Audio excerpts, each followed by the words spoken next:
This is chapter number 8, The Origin and Fate of the Universe.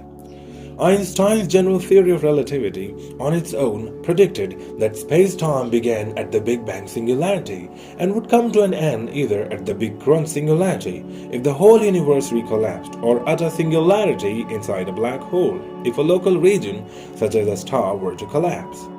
Any matter that fell into the hole would be destroyed at the singularity, and only the gravitational effects of its mass would continue to be felt outside. On the other hand, when the quantum effects were taken into account, it seemed that the mass or energy of matter would eventually be returned to the rest of the universe, and that the black hole, along with any singularity inside it, would evaporate away and finally disappear.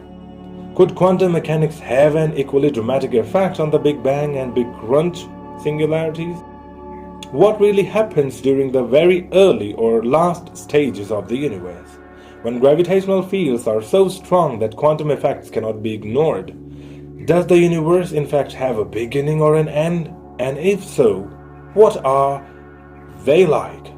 Throughout the 1970s, I had been mainly studying black holes, but in 1981 my interest in question about the origin and fate of the universe was reawakened when I attended a conference on cosmology reorganized by the Jesuits in the Vatican.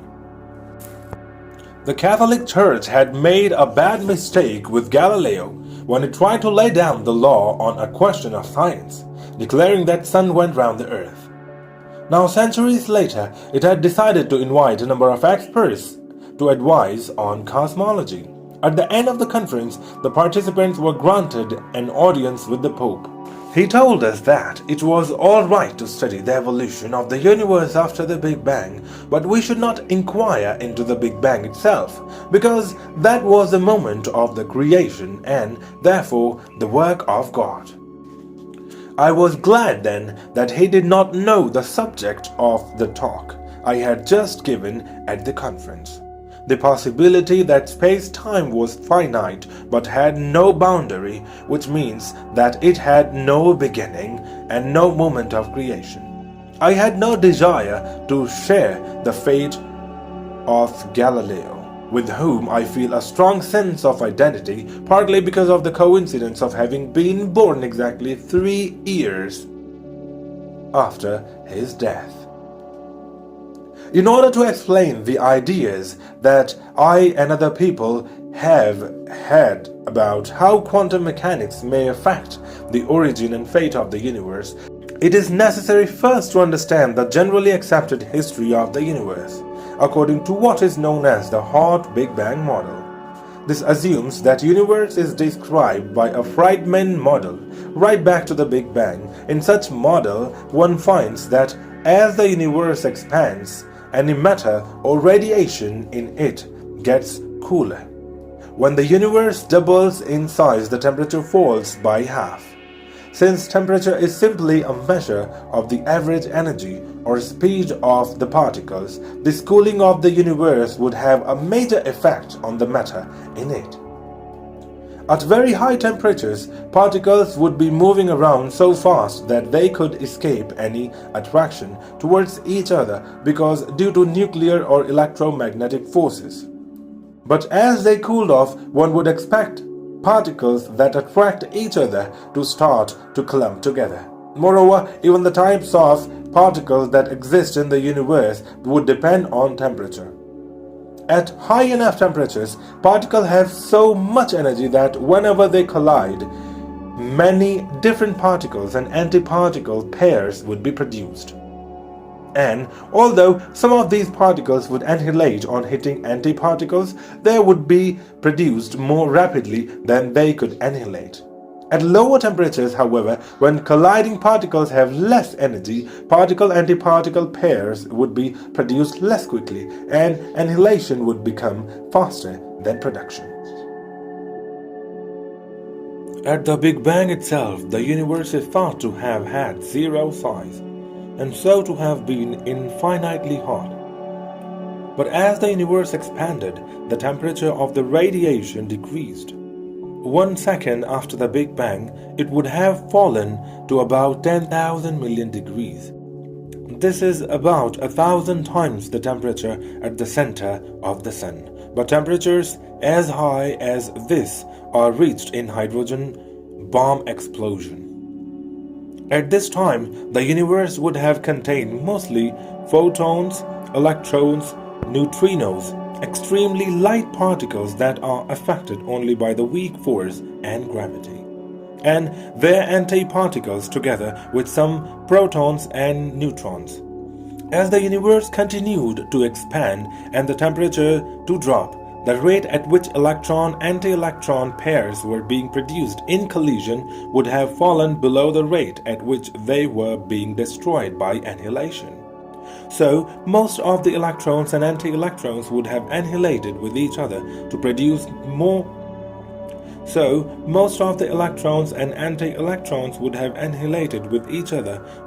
more photons, leaving only a few electrons left over. The neutrinos and antineutrinos, however, would not have annihilated with each other because these particles interact with themselves and with other particles only very weakly. So they should still be around today. If we could observe them, it would provide a good test of this picture of a very hot early stage of the universe. Unfortunately, their energies nowadays would be too low for us to observe them directly. However, if neutrinos are not massless but have a small mass of their own, as suggested by an unconfirmed Russian experiment performed in 1981, we might be able to detect them indirectly. They could be a form of dark matter, like that mentioned earlier, with sufficient gravitational attraction to stop the expansion of the universe and cause it to collapse again. About 100 seconds after the Big Bang, the temperature would have fallen to 1,000 million degrees, the temperature inside the hottest stars. At this temperature, protons and neutrons would no longer have sufficient energy to escape the attraction of the strong nuclear force, and would have started to combine together to produce the nuclei of atoms of deuterium, heavy hydrogen, which contain one proton and one neutron. The deuterium nuclei then would combine with more protons and neutrons to make helium nuclei, which contain two protons and two neutrons, and also some amount of a couple of heavier elements, lithium and beryllium. One can calculate that in the hot Big Bang model, about a quarter of the proton and neutrons would have been converted into helium nuclei, among with a small amount of heavy hydrogen and other elements. The remaining neutrons would have decayed into protons, which are the nuclei of ordinary hydrogen atoms. This picture of a hot early stage of the universe was first put forward by the scientist George Gamow in a famous paper written in 1948 with a student of his, Ralph Alpher. Gamow had quite a sense of humor. He persuaded the nuclear scientist Hans Bethe to add his name to the paper to make the list of authors. Alpha, Bethe, Gamow, like the first three letters of the Greek alphabet, Alpha, Beta, Gamma, particularly appropriate for a paper on the beginning of the universe. In this paper, they made the remarkable prediction that radiation in the form of photons from the very hot early stages of the universe should still be around today, but with its temperatures reduced to only a few degrees above the absolute zero. It was this radiation that Penzias and Wilson found in 1965. At the time that Alpha, Bethe and Gamow wrote this paper, not much was known about the nuclear reactions of protons and neutrons. Predictions made for the proportions of various elements in the early universe were therefore rather inaccurate, but these calculations have been repeated in the light of better knowledge and now agree very well with what we observe. It is moreover very difficult to explain in any other way why there should be so much helium in the universe. We are therefore fairly confident that we have the right picture at least back to about 1 second after the Big Bang. Within only a few hours of the Big Bang, the production of helium and other elements would have stopped, And after that, for the next million years or so, the universe would have just continued expanding without anything much happening. Eventually, once the temperature had dropped to a few thousand degrees, the electrons and nuclei no longer had enough energy to overcome the electromagnetic attraction between them. They would have started combining to form atoms. The universe as a whole would have continued expanding and cooling, but in the regions that were slightly denser than average. The expansion would have been slowed down by the extra gravitational attraction. This would eventually stop expansion in some regions and cause them to start to recollapse. As they were collapsing, the gravitational pull of matter outside these regions might start them rotating slightly. As the collapsing region got smaller, it would spin faster, just as skaters spinning on ice spin fast as they draw in their arms. Eventually, when the region got small enough, it would be spinning fast enough to balance the attraction of gravity, and in this way, disk-like rotating galaxies were born. Other regions which did not happen to pick up a rotation would become oval-shaped objects called elliptical galaxies. In these, the region would stop collapsing because individual part of the galaxy would be orbiting stably around its center, but the galaxy would have no overall rotation. As time went on, the hydrogen and helium gas in the galaxies would break up into smaller clouds that would collapse under their own gravity.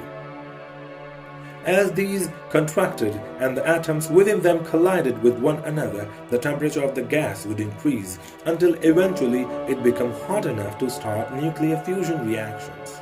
These would convert the hydrogen into more helium, and the heat given off would rise the temperature and so stop the clouds from contracting any further. They would remain stable in this state for a long time as stars like our Sun, burning hydrogen into helium and radiating the resulting energy as heat and light. More massive stars would need to be hotter to balance their stronger gravitational attraction, making the nuclear fusion reactions proceed so much more rapidly that they would use up their hydrogen in as little as 100 million years. They would then contract slightly, and as they heated up further, would start to convert helium into heavier elements like carbon or oxygen. This, however, would not release much more energy, so a crisis would occur, as was described in the chapter on black holes. What happens next is not completely clear, but it seems likely that the central region of the star would collapse to a very dense state, such as a neutron star or black hole. The outer regions of the star may sometimes get blown off in a tremendous explosion called a supernova, which would outshine all the other stars in its galaxy. Some of the heavy elements produced near the end of the star's life would be flung back into the gas in the galaxy and would provide some of the raw materials for the next generation of stars. Our own Sun contains about 2% of these heavier elements because it is a second or third generation star, formed about 5,000 million years ago out of a cloud of rotating gas containing the debris of earlier supernovas. Most of the gas in that cloud went to form the Sun or got blown away, but a small amount of the heavier elements collected together to form the bodies that now orbit the Sun as planets, like the Earth. The Earth was initially very hot and without an atmosphere. In the course of time, it cooled and acquired an atmosphere from the emission of gases from the rocks. This early atmosphere was not one in which we could have survived. It contained no oxygen, but a lot of other gases that are poisonous to us, such as hydrogen sulfide, the gas that gives rotten eggs their smell. There are, however, other primitive forms of life that can flourish under such conditions. It is thought that they developed in the oceans, possibly as a result of chance combination of atoms into large structures called macromolecules, which were capable of assembling other atoms in the ocean into similar structures. They would thus have reproduced themselves and multiplied. In some cases, there would be errors in the reproduction. Mostly, these errors would have been such that the new macromolecules could not reproduce itself and eventually would have been destroyed. However, a few of the errors would have produced new macromolecules that were even better at reproducing themselves. They would have therefore had an advantage and would have tended to replace the original macromolecules. In this way, a process of evolution was started that led to the development of more and more complicated self-reproducing organisms. The first primitive forms of life consumed various materials including hydrogen sulfide and released oxygen.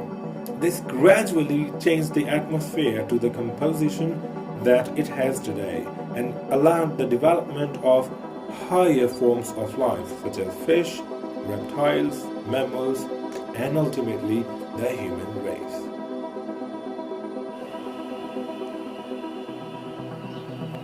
Thank you very much for watching.